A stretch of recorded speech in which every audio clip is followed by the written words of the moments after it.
Bonjour les amis et bienvenue dans la pensée du jeudi spécial Noël. Je suis très heureux d'être avec vous ce matin et on va parler d'un thème qui est vraiment très bon et qui fait du bien. Ce thème, c'est le temps de réconciliation qu'on est appelé à vivre dans ce temps de Noël de manière toute particulière. Et on va démarrer avec ce passage dans 2 Corinthiens chapitre 5 et verset 17. C'est l'apôtre Paul qui parle et il dit ces choses. « Dès que quelqu'un est uni au Christ, il est un être nouveau. » Oh, ça c'est déjà une affirmation qui est juste incroyable. « Les choses anciennes sont passées et voici que toutes choses deviennent nouvelles. Et tout cela vient de Dieu qui nous a réconciliés avec lui par le Christ et qui nous a confié la tâche d'amener d'autres hommes à la réconciliation avec lui. Car par le Christ, Dieu agissait pour réconcilier tous les hommes avec lui sans tenir compte de leurs fautes. Et il nous a chargés à nous d'annoncer cette œuvre de réconciliation. » Dieu, dans son amour, il crée l'homme et il le crée pour être en communion avec lui. Et Dieu voulait qu'au travers de cet échange, de ce partage quotidien avec l'homme, il voulait que l'homme grandisse. Il voulait que l'homme grandisse et grandisse encore dans la connaissance de Dieu. Pourquoi ?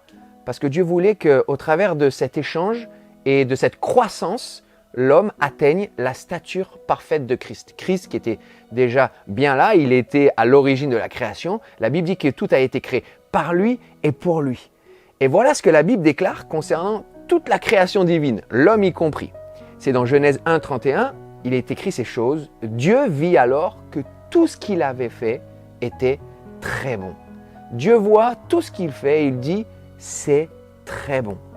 La création de Dieu était très bonne, mais le plan parfait de Dieu, c'était d'élever les hommes et les femmes au rang de fils et de filles. À l'origine, Dieu nous fait à son image. La Bible dit qu'on a été créé à l'image de Dieu, et l'image, c'est un reflet. Mais au-delà d'un reflet, le but ultime de Dieu, c'était de nous élever à la perfection, pour que, comme le dit l'apôtre Pierre, nous soyons rendus participant à la nature même de Dieu, à la nature sainte et parfaite de Dieu. C'était ça le plan de Dieu. Donc ce qui est très bon, c'est bien, c'est beau, c'est pur, mais c'est pas parfait. Très beau, très bon, c'est pas parfait. Ça reste faillible, c'est pas infaillible. Et la suite de l'histoire nous l'a malheureusement prouvé. Alors que la nature même de Dieu, celle à laquelle il veut nous rendre participants, elle est parfaite. Elle est infaillible. Et c'est cette perfection à laquelle nous étions appelés dès le commencement. Mais voilà, on connaît tous l'histoire et l'homme, au travers de sa désobéissance, il a écouté le malin qui est venu parler à son oreille. Et le malin est venu lui proposer un raccourci. L'homme savait, il se doutait que le plan de Dieu pour lui, c'était d'être élevé à la perfection, à l'image de Dieu, de son cœur, de sa nature. Et l'ennemi est venu et lui a susurré qu'il y avait un autre moyen d'atteindre cette stature de nature divine en fait. Et il lui dit, mange ce fruit et tu verras que tu seras comme Dieu. Oh, raccourci. L'homme plonge, la femme plonge, le résultat, c'est la séparation. Le résultat, c'est la désobéissance et la désobéissance, elle entraîne le péché et le résultat, c'est la séparation d'avec Dieu. La relation de proximité qu'il y avait entre le Créateur et sa créature, elle a été coupée à cause du péché. Parce qu'il n'y a aucune forme de ténèbres qui peut cohabiter avec la sainteté, avec la gloire de Dieu. Mais moi, j'ai envie de poser cette question ce matin. Est-ce que le plan de Dieu il a échoué ? Est-ce que Dieu a été doublé par la réaction de l'homme ? Ou est-ce que Dieu était complètement et parfaitement prescient ? Est-ce qu'il savait les choses ? Est-ce qu'il avait déjà un plan bien établi ? Je crois qu'il avait un plan bien établi et que je suis sûr même que son plan n'a pas échoué, il a été juste reporté dans le temps. La Bible nous dit que Dieu, c'est un Dieu de grâce et que dans sa grâce, au temps qui a été marqué par lui, un temps parfait, qui avait été pensé bien avant de toute éternité, Dieu s'est incarné dans la personne de Jésus et il est venu marcher sur la terre des hommes et il est venu nous annoncer la parole de la réconciliation. Dans Romains 5, 18, il est écrit ces choses. « Ainsi donc, comme par une seule faute, la condamnation, elle s'étend à tous les hommes, de même par un seul acte de justice, Jésus qui accepte de marcher sur la terre des hommes, qui accepte la croix, qui accepte de passer par la mort pour être ressuscité par l'Esprit de Dieu et vivre et apporter son sang traverser les cieux et apporter son sang au Père, eh bien, à cause de ça, la justification qui donne la vie, elle s'étend à tous les hommes. En effet, comme par la désobéissance d'un seul homme, le premier Adam, beaucoup ont été rendus pécheurs, de même la Bible dit par l'obéissance d'un seul homme, Christ, beaucoup seront rendus justes. Et j'aime ce verset 20 qui dit « Car là où le péché est venu, il a abondé. Là où les ténèbres sont venues et ont abondé, la grâce de Dieu est venue, la lumière de Christ est venue, elle est venue, elle a surabondé. » Amen. Il a fallu l'amour de Christ qui surpasse toute intelligence, tout ce qu'on peut comprendre. Christ est venu, il s'est dépouillé de sa gloire, cette gloire qu'il avait de toute éternité auprès du Père, il s'en est dépouillé. Il est venu et il paye notre dette. Il paye notre dette au prix fort, au prix de son sang. Alors Christ, c'est ce nouvel Adam. Lui, il n'a pas failli dans sa mission comme le premier, et lui, il a accepté pleinement le plan rédempteur du Père pour l'humanité.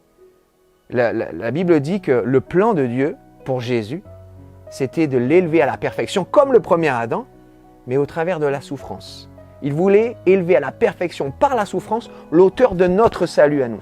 Il est dit aussi, toujours dans Hébreux 5.8, que Jésus, bien qu'il fût le Fils de Dieu, bien qu'il soit sans tache, bien qu'il soit pur, il a dû apprendre, Jésus, l'obéissance. C'est fort comme idée. Jésus est venu et en tant qu'homme, il a appris l'obéissance au travers de tout ce qu'il a souffert. Et après avoir été élevé à la perfection, il est devenu, pour tous ceux qui lui obéissent, l'auteur d'un salut éternel. Là, le Seigneur nous enseigne aussi un principe, c'est que avant de vivre pleinement la vie et la gloire, et il faut passer par le dépouillement et souvent par la souffrance. C'est un principe que Jésus nous a enseigné par sa vie et c'est quelque chose qu'il veut nous enseigner au quotidien avec l'aide de son esprit. Il veut qu'on marche dans ses traces. Et si on veut vivre pleinement cette gloire à laquelle il nous appelle, il faut aussi passer par des temps de souffrance. Et ces temps de souffrance nous forment, mais il a promis d'être là avec nous. Il a promis de nous assister par son esprit et de nous aider à chaque pas. Alors maintenant, le voile est déchiré. Jésus a payé. Le mur de séparation, il est brisé. Et l'œuvre de réconciliation qui a été accomplie par Jésus, elle me donne à moi, qui m'unit à lui par la foi, de retrouver cette communion qui avait été perdue et de réintégrer le plan parfait de Dieu pour ma vie.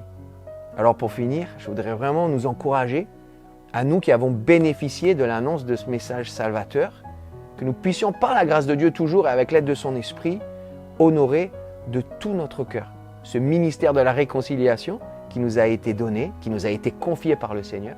Il nous appelle des ambassadeurs pour Christ. Alors qu'en tant qu'ambassadeurs pour Christ, ambassadeurs du royaume de Dieu, on puisse à notre tour relayer aux gens qui nous entourent, à nos familles, à nos amis, aux gens que l'on croise, ce cri qui vient du cœur de Dieu. Et ce cri, il dit, nous vous en supplions, au nom de Jésus-Christ, soyez réconciliés avec Dieu. Le prix a été payé, le voile est déchiré. Aujourd'hui, on peut rentrer jusque dans le Saint des Saints, s'approcher du cœur de Dieu et bénéficier, vivre pleinement cette œuvre de réconciliation. Alors, les amis, soyez bénis pendant ces temps de fête. Je vous souhaite vraiment de passer du bon temps, de partager des choses qui sont vraiment magnifiques avec vos familles, avec vos amis. Et pensez que vous avez été réconciliés avec Dieu et pensez que cette réconciliation, elle doit couler en vous et au travers de vous avec l'aide du Saint-Esprit. Soyez bénis et bonne fête.